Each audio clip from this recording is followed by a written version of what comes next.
The Sojourner Hope Luncheon, where people come together who are thriving, surviving, and are very passionate about this cause. Let's take a look. Sherry, here you are. You're speaking today at the Hope Luncheon. Tell us about the journey that you have been on, because you used to live at Sojourner. Yes, I graduated the program in January of this year, and I was there for 2.5 years. So just my small way of giving back and saying thank you to the staff for just changing the lives of me and my kids. What was the thing that Sojourner did for you that made such an impression on you when you finally found peace and you felt safe for the first time, probably in your life? What they did for me was just restore hope. They changed my mindset about life, that, you make it what you want it to be, and it can be wonderful. And just taking it day by day and really thinking about myself for the first time in my life. I thought about what I wanted to do with my life, what was best for me and my kids, and made that effective. And we're living proof of that. And we're standing and we're happy and we're safe and we're enjoying life. Creating a strong family unit, family bond, and building that self-esteem, not only for you, but for your kids. Yes, I have a 6-year-old daughter and a 5-year-old son, and they're my reason for being, my purpose. But I also take time for me, and Sojourner showed me that. For someone who may be in the situation that you unfortunately were in and you found Sojourner, what would you tell them? What advice would you give them? Breathe, and it's okay. It's scary, the unknown. You don't know what's going to happen, but it's okay. I think taking that leap of faith, it was the scariest point in my life, but that transition I'm so thankful for, because if I haven't, I don't know where I would be today. So I'm thankful for taking that journey and for having Sojourner and a good support system, because I was able to stand. I mean, life is still unknown, but I'm okay with the unknown now because it's my choice now. What did your kids think about the Sojourner Center? At first, they thought we were on vacation, because they were 2 and 3 at the time. So that's actually what I told them. It's scary, like leaving their dad behind and just coming to a new place. So I played it like it was an adventure. And then after a while, they're like, okay, are we living here? So they did have some uncomfortable questions for me, but now they love it. They say our other home. We moved downtown by my job, and they go to school downtown now, but they always refer to it as home. Like, oh, remember our last home? Remember Christmas? Like, it's great memories, and they're okay with that. And we talk about it now. So they just love it. They made lots of friends. They remember the staff members. So it's great memories, and I'm thankful for that. We are partnering with the Sojourner Center. We're really excited about this. It's a program we're going to be opening up a pet shelter right on the campus of Sojourner Center.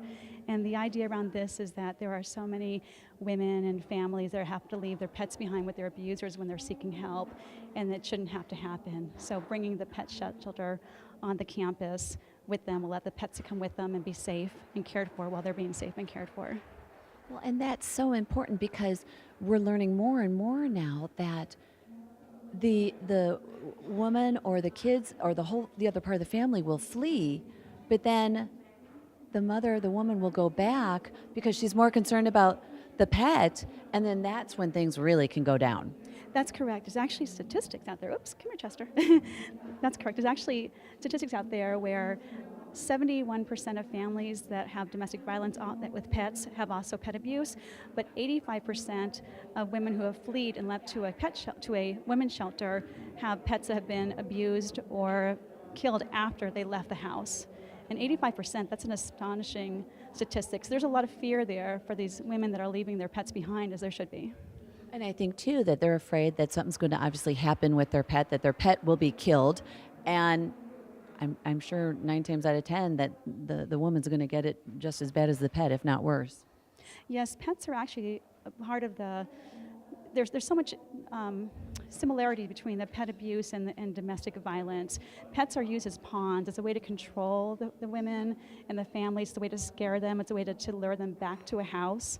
to come back in. So pets are definitely a big part of domestic violence, and it shouldn't be a reason why a family has to stay. The pet should be able to come with the family too. What kind of feedback are you getting from the families who have since joined Sojourner, that have fled and have brought their pets since you have partnered with your program with theirs? Well, right now the program is still getting up and running. We have a program called a temporary care program at Lost Our Home Pet Foundation. So we take care of the pets at our shelter or at a boarding facility.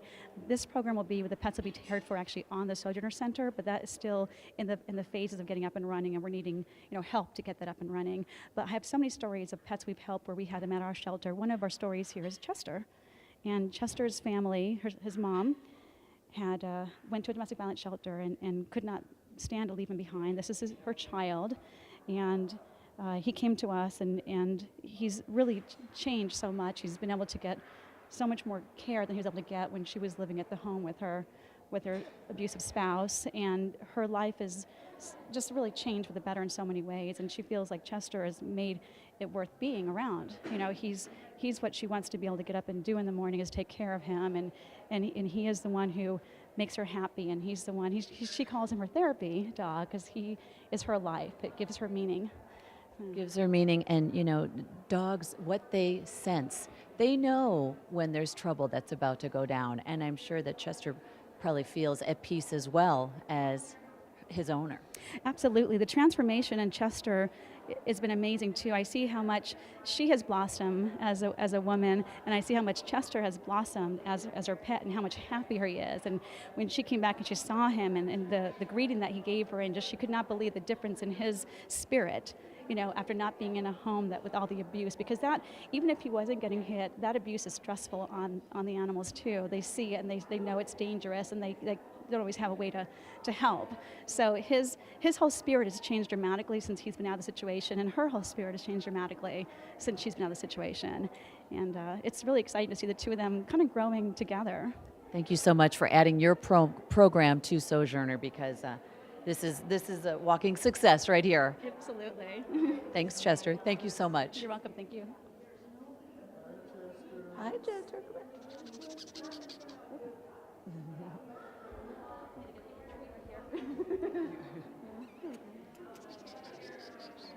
Buddy. Hi, buddy. Sweet.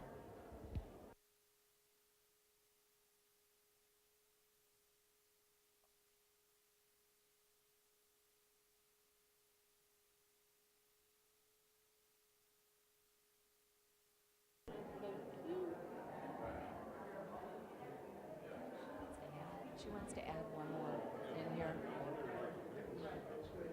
Should be a little loud now, but listen. Hi, Stu. Okay. I know, Jody, you'd like to add something else? I just wanted to say how thrilled we are that we are partnering with Sojourner, and how great of a partner they are. Maria and the Sojourner Center, they are amazing to work with, and we know that the combination of both our companies together, it's just going to make such a successful program, and it's just a great partnership, and we're thrilled that it is Sojourner that we're partnering with. Dave, you have so many things going on with this center. There are some big changes taking place and new additions. Tell us about that. Well, it's a huge transformation we've been going through for the past year. We're always that shelter in the valley that takes care of women and children in crisis. But our new director, Dr. Maria Garay, has helped educate the entire board of directors on some of the underlying issues that children and women and men face when they go through physical trauma. We see it in the football field, we hear about it, veterans coming back from war, but it happens to our women and children when they're abused in their home. And so it's understanding the underlying physical trauma that can happen, and taking into account PTSD.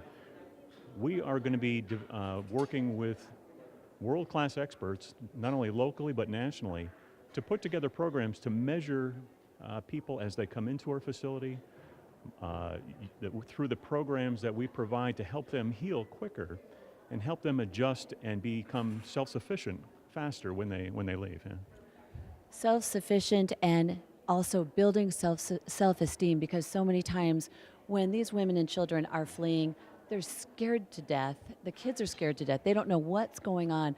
And yet, with these new programs, you are not only helping them to stand on their own 2 feet, but you're helping the whole aspect, physically, mentally, you name it. So important, so important. So the programs, and thank you, Lisa, is a great point. We're going deeper into understanding the effects of physical trauma and how we can overcome that. But it is building those bonds of trust so that women and children can trust others in their community.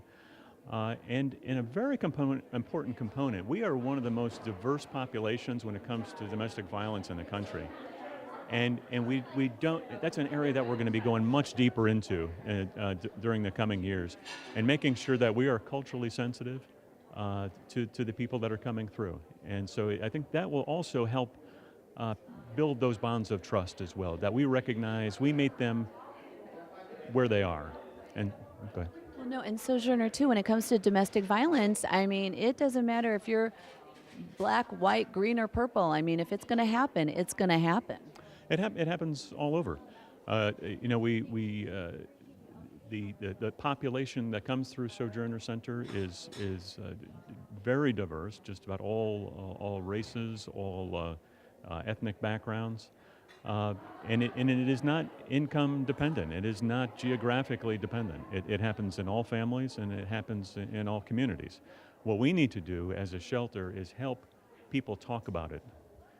That's a very strong focus within the center, is that we in order to gain our voice, we have to talk about it. We have to feel empowered to be able to share it with others. And it's only through secrecy and shame that domestic violence continues to grow. We have to be able to talk about it in the open. People have to understand it's wrong.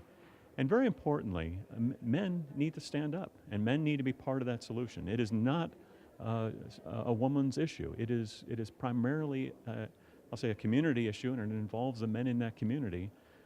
And unfortunately, men are a huge part of the issue. And until men take ownership for their own behavior, and as well as the men around them, it will continue to grow. So that's going to be part of a strong focus for us, is reaching out to those men as well. Yeah. Well, and like you said, making them step up and realize that it's not okay to do what they're doing. And, I kind of live by that golden rule of treat people the way you want to be treated. And, I bet if the shoe was on the other foot, it would certainly change the tune if this was happening, right? Oh, in a heartbeat. In a heartbeat, it would change if men walked in the shoes of the women that are abused, and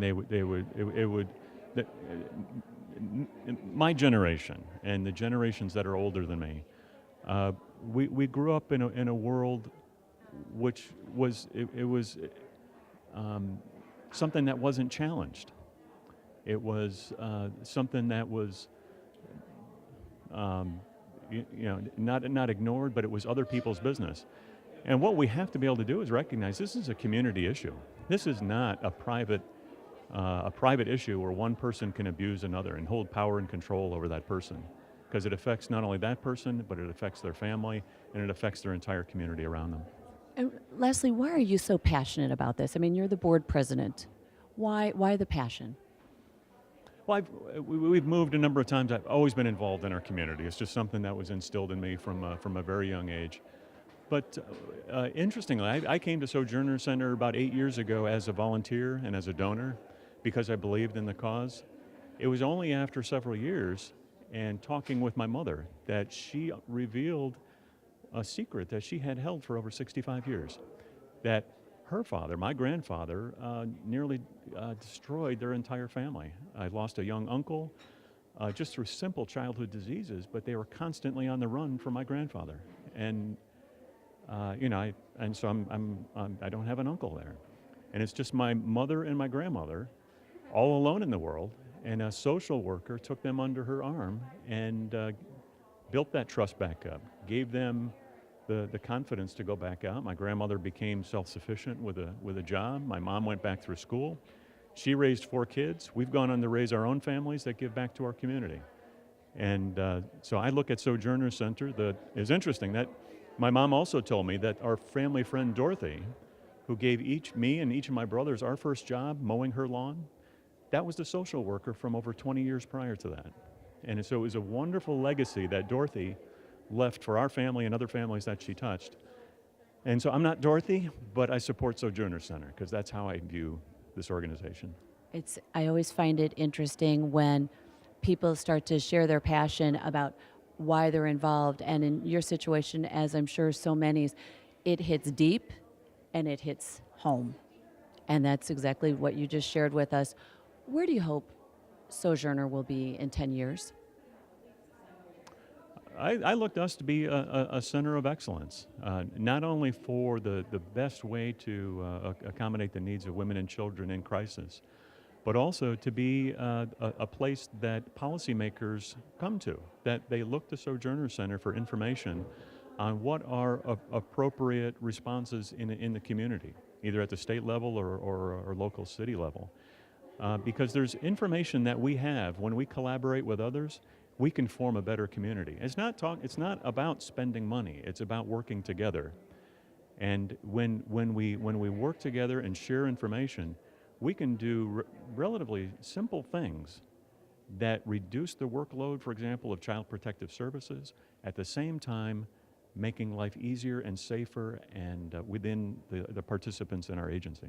Debbie, I understand you're holding a brand new plaque here. Tell us about this. You know, Lisa, this is just so very special. This was given to me today here at the Sojourner Center luncheon, and it was painted by a little boy. He was 3 years old, Troy. We've been longtime supporters of the Sojourner Center, I think since 1998, and they recognized us for continuing to support them every year. I think I'm one of the few that continue to support. And it's a privilege to be able to do that. It's actually a blessing for me to be able to support not just me, but everyone at Sleep America. So on the behalf of Sleep America, I'm just so excited that we're able to support Sojourner Center. And you know what they did? Something that is extraordinary. They named October 10th as Sleep America Charities Day. Oh my goodness, congratulations. And you know what? You are such a member of the community, Debbie. I mean, my gosh, you seem to have your hands in everything. Why are you so passionate about Sojourner Center? You're right, Lisa. I am passionate about Sojourner Center because it's a shame that people don't have the right to be themselves. You know, they get beat up, abused. Someone takes their dignity away, and that's what we do, is that we enforce them to have their dignity, give it back to them, and let them get grounded and give them the tools to be successful. They think it's normal, but my gosh, it's so devastating to hear the stories here that we've heard today. And I believe Maria is going to do really great things for the Sojourner Center. I have a feeling she's just begun too, hasn't she? 1 year in, and we have a new logo. I mean, did you see the hands, the butterfly? I loved it. It feels good. You know, that's the part that we get, is the feel good to be able to help someone who has been abused. Awareness is key. Yeah. What do you have on the pipeline of some of the things that you hope to do to bring awareness to Sojourner Center and to hopefully end domestic violence? Well, I think for us, the whole month of October, we spend with our big event, which is called Bras for a Cause. And Bras for a Cause is the direct beneficiary is the Sojourner Center. So for the entire month, we are telling stories of women who have been in these violent situations. We're raising up bras that we give to their donation center, and then each one of those is worth $1 that Larry H. from the Volkswagen was donating to the Sojourner Center. So for the last month, we've been actively spreading that message in word, and we're happy to just cut a check for $5,000 to the Sojourner Center last week. Fantastic. It's And not you know, bad. yeah, not bad at all. And I have participated in that Yeah. Bras for I the Cause remember with you. a And couple of years ago. man, when you connect those puppies together, I mean, you got a long line of bras there, let me tell you. Yeah, it's good, you know, and for me it makes a statement a lot like the Hope Luncheon, which is you see everybody is dealing with this together, and nobody's singled out on this adventure, are they? Right. No, there's no single out, and you know that's why there's no I in team, because it takes a team to make it happen. Yeah. Jim, here you are at the Hope Luncheon for Sojourner. Why are you here? Well, I worked on this issue a lot. I used to be in the state senate, and I worked on this issue a lot. You know, it's their guy of the year a couple times, so it's an issue that's near and dear to my heart. Frankly, not from personal experience, I got involved with this. I used to work for Senator McCain, and at his behest, I worked with the MAN group, Men Against Domestic Violence. And I learned things that were just abhorrent to me, and I wanted to help fight on this cause. So we're working on this. At the city, we're working on sex trafficking. The two oftentimes go hand in hand. And I just thought it was a really important event. When it comes to awareness, what can be done, well, with individuals and as a community to end domestic violence? Well, certainly more awareness. We're working on that with sex trafficking now, too. I will tell you, on both issues, I had a very sheltered upbringing. You know, my dad never hit my mom or anything like that, so I was unaware of really how people live. And when it's really brought to your attention, not in a fictional movie or TV show format, but real life stories like we saw today, I really think those are impactful for people. You get a perspective of how other people struggle with this issue, and that it needs to be eradicated. Certainly, and sadly, as a sports fan, the NFL has provided a few examples here recently with the videos and everything that I think most people just recoil from, and they don't want to see that happen again, and they're not going to have any tolerance for it either. Much as you've seen changes in drunk driving over the years, I think you also see changes on this issue where people are just not willing to accept that this is just a normal day-to-day activity.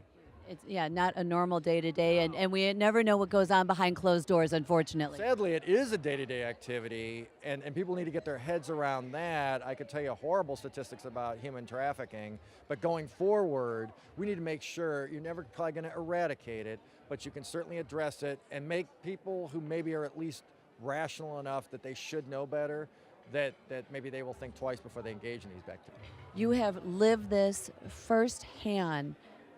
And like so many of us that came here today, you're taking a stand against it and you're making changes. You've been at Sojourner for a little over a year. Wow, the changes that you have made. What's next? What's next is execution. We need to do the work now. So that's really what we're focused on right now. Getting a partner to really look at traumatic brain injuries. So we need a neurology department.